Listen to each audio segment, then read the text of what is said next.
Olá, você que nos dá o privilégio da sua audiência aqui na TV Alfa Ômega. Eu sou o Carlos Valentim e estamos começando mais um programa Dicas Tributárias. Vamos dar continuidade àquilo que falamos no programa passado, que é em relação a algumas dicas de como preencher a sua declaração de imposto de renda, sem que isso vire um problema para você depois de malha de outras indagações pela Receita Federal. No programa passado, nós tratamos de falar de quem deve declarar, quem está obrigado a declarar, quem é declarante por opção. Falamos também um pouco sobre quando é que eu devo fazer essa entrega. E hoje a gente vai cuidar de um assunto muito importante que é, na verdade, o principal elemento de uma declaração de renda, que é a própria renda. Afinal de contas, o que é renda? Qual é o conceito de renda? O conceito de renda no direito tributário brasileiro está no artigo 43 do Código Tributário Nacional. E ele diz o seguinte, ele diz que o fato gerador do imposto de renda, ou seja, o fato gerador é aquela ação praticada pelo contribuinte que dá origem à cobrança do imposto. Então, o fato gerador do imposto de renda é a renda, assim entendida como sendo o resultado da aplicação do trabalho ou do capital ou a combinação de ambos.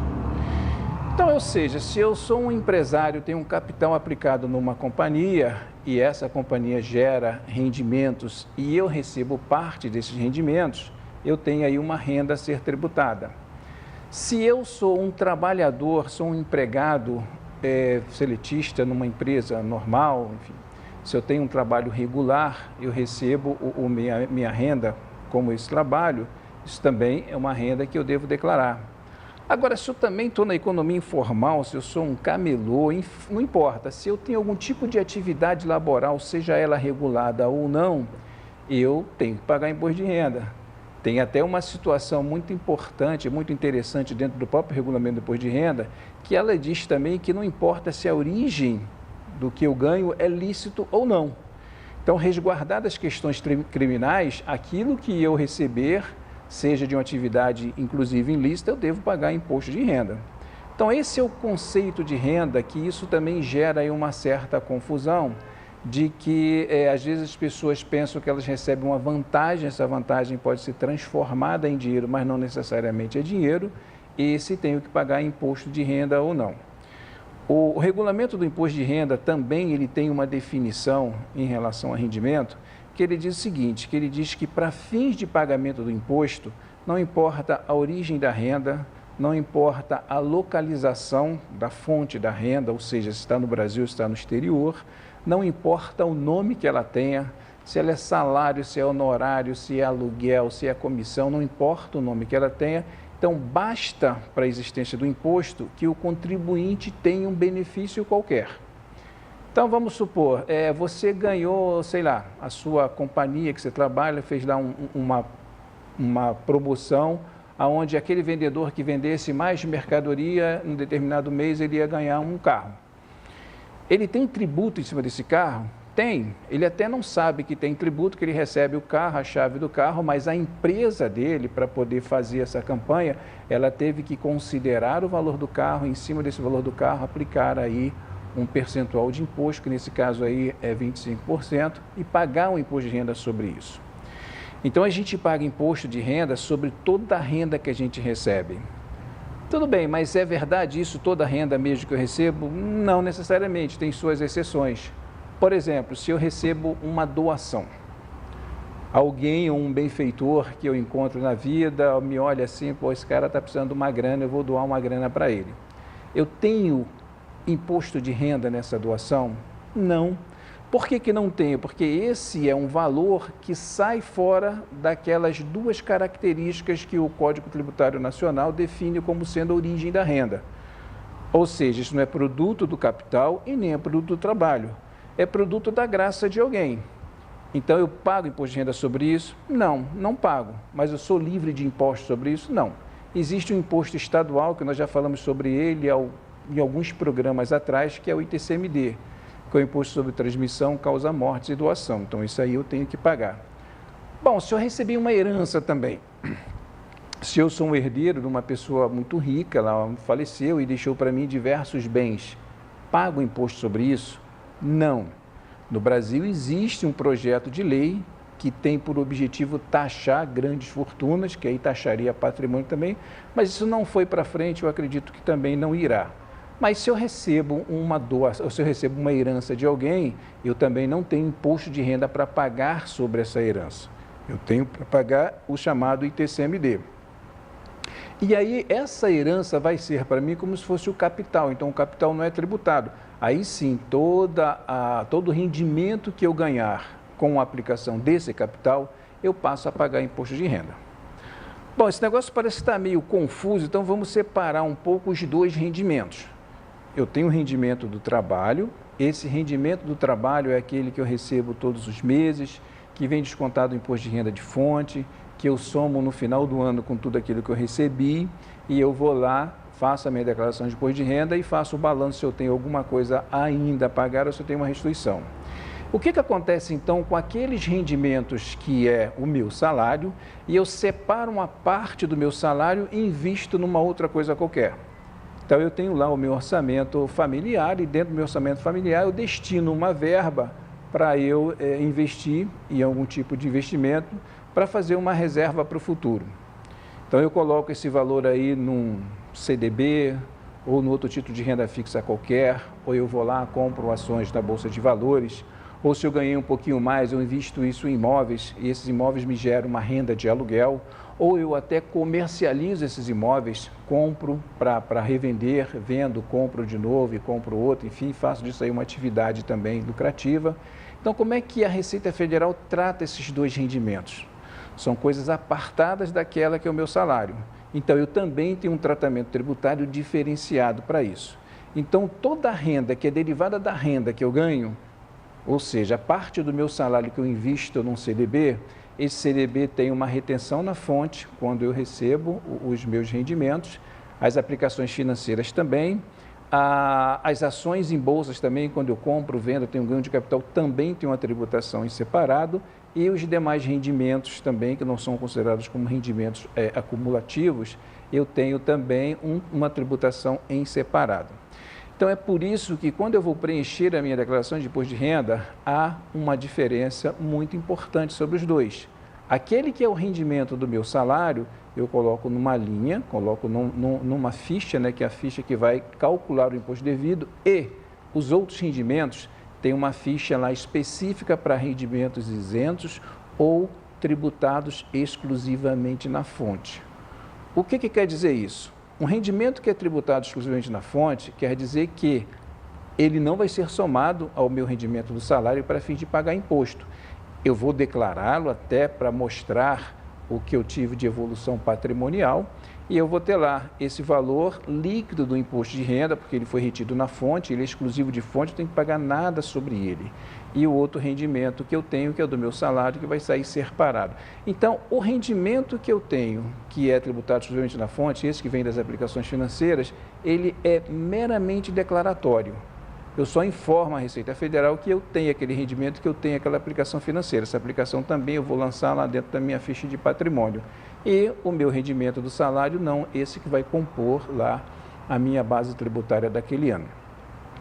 É importante fazer essa distinção para a gente não se enrolar na hora de colocar as informações na declaração, porque se eu pego um rendimento que é tributado exclusivamente na fonte e declaro ele na mesma ficha onde está o meu rendimento de salário, o que vai acontecer? O sistema da Receita Federal, ele já está parametrizado para todos os valores que caírem ali naquela ficha, ele automaticamente calcula o valor do imposto devido. Então, eu acabaria tendo uma tributação duas vezes em cima do mesmo rendimento. Eu teria o rendimento que ele já veio líquido de imposto de renda de fonte e quando eu agrego ele ao meu rendimento de salário, eu vou acabar tendo uma tributação maior. Então, isso é um erro que às vezes se comete, por isso deve-se prestar bastante atenção naquilo que eu vou colocar como informações relacionadas a rendimentos. Agora, tem algum outro rendimento que eu devo? Sim, tem. A gente já falou também no programa passado sobre os contribuintes que possuem mais de uma renda. Desse programa passado eu dei o exemplo de um professor, de um médico, que trabalha em diversos estabelecimentos. trabalha em mais de uma escola, trabalha em mais de um hospital, trabalha em hospital e tem seu consultório próprio. Então, todos esses rendimentos deles são considerados como rendimentos do trabalho. Então, quantas sejam as fontes que ele tem, ele vai ter que somar todas elas dentro das fichas destinadas para registro dos rendimentos tributáveis, e aí no final das contas ele vai ter lá qual é o valor total de imposto que ele vai ter a pagar, vai ter também o total do imposto que foi retido, que vai ser deduzido, para poder estabelecer aí o balanço final, se ele tem alguma coisa a pagar ainda, alguma coisa a receber. Bom, mas tudo bem, eu sou um médico, sou um professor, e além de todas essas rendas, além de todos esses trabalhos que eu também tenho aí um imóvel, que é um imóvel alugado. Em uma determinada época da minha vida, eu comprei esse imóvel e eu não estou usando e resolvi alugá-lo. O que acontece com esse aluguel? Esse aluguel, ele também é sujeito à tributação. E não é sujeito à tributação com tributação exclusiva na fonte. Por que não? Porque normalmente eu alugo um imóvel para uma outra pessoa física. Eu tenho um imóvel que é um imóvel residencial, alugo para uma pessoa física e não há previsão legal de pessoa física reter imposto de outra pessoa física. Ela não tem essa responsabilidade tributária que os pagadores, que são pessoas jurídicas, têm. Então, como é que acontece isso? A pessoa física me paga o aluguel lá todos os meses. Então, o que eu tenho que fazer? E isso é uma coisa que tem que ser disciplinada e tem que ser mensalmente para eu não ter risco de pagar aí um encargo moratório no futuro. Então, todos os meses, quando eu recebo o aluguel dessa pessoa física, eu vou fazer um cálculo, que é o chamado carnê-leão, que nada mais é de eu pegar aquele valor do aluguel que eu tenho, somar a remuneração que eu tenho no mês, recalcular o valor do imposto que eu seria devido, descontar o imposto que o meu empregador reteve na fonte e calcular a diferença e recolher a diferença através de um DARF, que tem um código específico, que é o 0190, que é o código do carnê-leão. Então, quando eu faço isso, eu estou informando para a Receita Federal que eu tenho uma outra fonte de renda que não foi tributada na fonte, que deve ser submetida à tributação em conjunto com a minha renda de trabalho, já que ela é uma renda também derivada do meu capital, que eu apliquei na compra de um imóvel, e coloco lá esses valores dentro da minha declaração de imposto de renda também. Então, quando chegar no final do resumo que a declaração vai me mostrar, ela vai mostrar que eu tenho os rendimentos tributáveis, os somatórios de todos eles, que inclusive vão estar também esses valores, e eu vou ter o meu imposto final para pagar. Bom, são só esses dois tipos de rendimentos que eu coloco na minha declaração de valores tributáveis? Não. Tem uma outra coisa também que é um dado bastante importante e que eu já vi muitas pessoas também errarem, até por desconhecimento disso, que são os rendimentos do exterior. Vamos imaginar que esse imóvel que eu acabei de falar, ele não esteja localizado no Brasil. Em determinado momento eu me encantei com a Disney, fui lá conhecer o Mickey Mouse e companhia e me apareceu uma oportunidade lá de comprar um imóvel em Orlando. Eles que estão fazendo isso, eu vou lá, comprei um imóvel em Orlando para eu usar nas férias, mas como eu não vou estar lá todos os meses do ano, eu também coloco esse imóvel para ser alugado. E aí eu alugo esse imóvel, tem lá um rendimento que eu recebo todos os meses, mas também eu faço o seguinte, eu já vi até numa conversa de academia um cara falando para o outro fazer isso. Você faz o seguinte, você compra o apartamento, você aluga, aí você abre uma conta lá nos Estados Unidos e fala para o locatário, colocar os valores do aluguel nessa conta. Aí deixa essa conta lá. Aí quando você viajar para Disney, for lá passear com teus filhos, você vai e gasta esse dinheiro. Aí o outro falou assim, mas por que não? A vantagem é que você não paga imposto sobre isso. Isso é um engano. E é um engano muito fácil hoje de ser perceptível pela Receita Federal. Por que é um engano? Lembra que no início desse programa eu falei que, de acordo com o nosso regulamento de imposto de renda, não importa de onde esteja localizada a fonte pagadora da renda. Se está no Brasil, se não está no Brasil, para o fisco não importa. Só importa o quê? É que eu tenha disponibilidade econômica desse dinheiro. E se o dinheiro está acreditado numa conta no exterior, eu tenho a disponibilidade econômica dele? Tenho. Tenho a disponibilidade econômica e jurídica. O dinheiro é meu, eu posso utilizar a qualquer momento. Eu posso viajar para lá, eu posso fechar uma operação de câmbio e trazer esse dinheiro para cá Então, tem que tomar muito cuidado com isso, que se você está nessa situação, todos os meses, quando você receber o valor do aluguel da sua casa lá em Orlando, você deve pegar esse valor, somar com seus rendimentos no Brasil, tem aí uns critérios para você converter isso em dólar, não é o dólar que a gente está acostumado, não é o dólar, é um câmbio específico que a Receita Federal divulga todos os meses, e aí achar o valor em real, calcular o imposto e recolher mensalmente. E isso é muito importante, por quê? Porque desde 2014 está em vigor um acordo firmado entre Brasil e Estados Unidos, que é um acordo onde a legislação, o fisco americano informa ao fisco brasileiro todas as contas correntes mantidas por brasileiros lá. Então, o fisco brasileiro recebe essa informação automaticamente. O Brasil também, depois da assinatura desse acordo, o Brasil também começou um pouco mais tarde, mas com data base também em dezembro de 2014. A cada 6 meses, os bancos no Brasil fazem uma informação para o fisco, dentro de uma obrigação acessória chamada aí financeira, de todas as contas correntes mantidas no Brasil por contribuintes do fisco americano. Então, ele informa isso para o fisco brasileiro e o fisco brasileiro troca informações com a Receita Federal americana. Então, aquela história de que eu tenho um dinheiro guardado num banco, eu abri uma offshore em Delaware, eu guardo o dinheiro todo lá numa conta corrente e o fisco não vai saber, isso já era, isso não acontece mais. Eu tenho essa possibilidade do fisco receber isso. E é muito melhor eu fazer a minha declaração bonitinha do que o fisco me achar. Porque se o fisco me acha, a conversa já fica um pouco mais cara. Por quê? Porque a multa de ofício com auto de infração ela já começa em 75%. 75% se o fisco entender que você se enganou, você esqueceu de declarar, mas se o fisco entender ou ele tiver meios, tiver indícios de que você fez tudo isso deliberadamente para esconder o dinheiro da tributação no Brasil, essa multa é dobrada. Ela vai de 75% para 150%. E quando um fiscal da Receita Federal aplica uma multa de 150%, pela lei, ele é obrigado a oferecer uma denúncia ao Ministério Público para começar uma investigação criminal. Então, ele é obrigado a abrir o chamado procedimento fiscal para fins penais. Então, o sujeito também vai ter que depois responder isso criminalmente. Mas isso não é um grande problema no Brasil, porque o Brasil também é um dos poucos países que eu conheço que o pagamento do imposto extingue a punibilidade do crime. Então, tanto que todas as vezes que acontece o fisco abre esse procedimento penal, que é obrigatório fazer, vai para o Ministério Público, o Ministério Público não faz absolutamente nada. Por quê? Porque tem que aguardar o desenrolar da situação, se você vai impugnar isso, se você não vai, se você vai pagar. Então, se você apaga 100% do imposto, a punibilidade do crime está extinta. Então, o processo criminal nem anda, ele para por ali mesmo. Bom, voltando para a história dos rendimentos, então, vamos recapitular um pouco, que a gente falou um monte de coisa ao mesmo tempo. Vamos fazer aqui uma recapitulação rápida.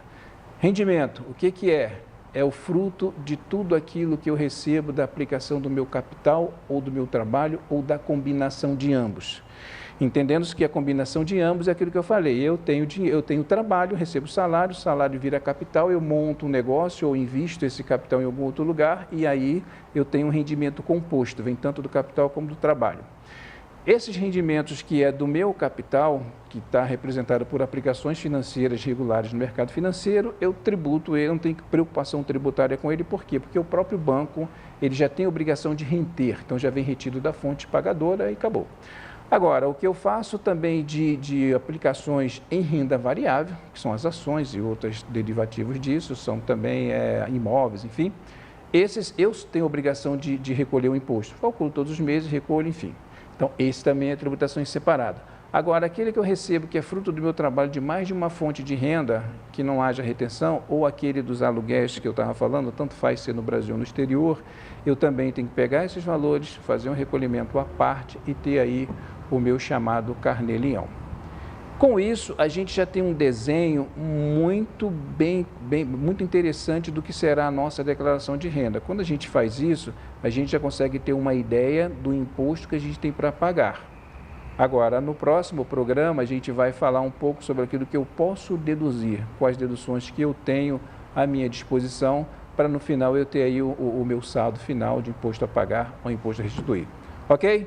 Então, continuo contando aí com a participação de vocês. Escrevam suas dúvidas, mandem e-mails para a gente, façam suas perguntas. O que pode acontecer eu dizer que eu não sei a resposta, mas eu vou correr atrás dela e vou mandar para vocês. Tá bom? Até a próxima.